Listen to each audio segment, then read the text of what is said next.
Okay, so let's continue this parallel between the LC circuit and the spring. So an object of mass m attached to a spring obeys, say it's a one-dimensional spring that can be stretched left or right. So ma involves mass times second derivative of the x position. That's equal to minus kx, indicating that if the displacement x is positive, the force will be negative, so to the left, and vice versa if the displacement is negative.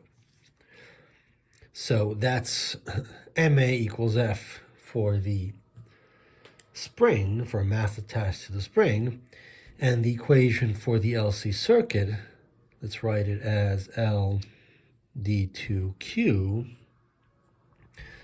by dt equals minus 1 over c times q. And so we noticed already that these equations have the same form: two derivatives in x, two derivatives in q, related to minus something times x itself, here related to minus something times q itself. So the solutions have to be the same.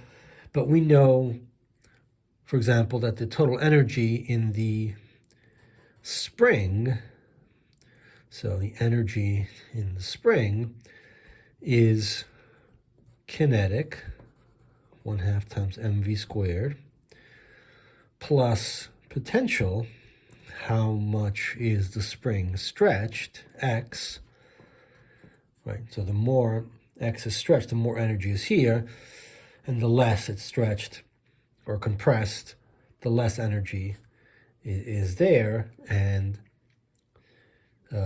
depending on how fast it's going, we'll have some kinetic energy. And of course, we know that when the spring is completely stretched, there is no speed, and when there's no stretching or compression, the speed is maximum and the energy goes from one to the other.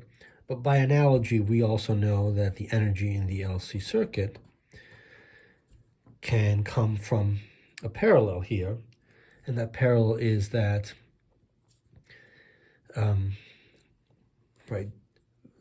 v, which is dx by dt, relates to the current, which is dq by dt. The position, of course, is related to the charge, and the mass, right, where's the mass? It's right here.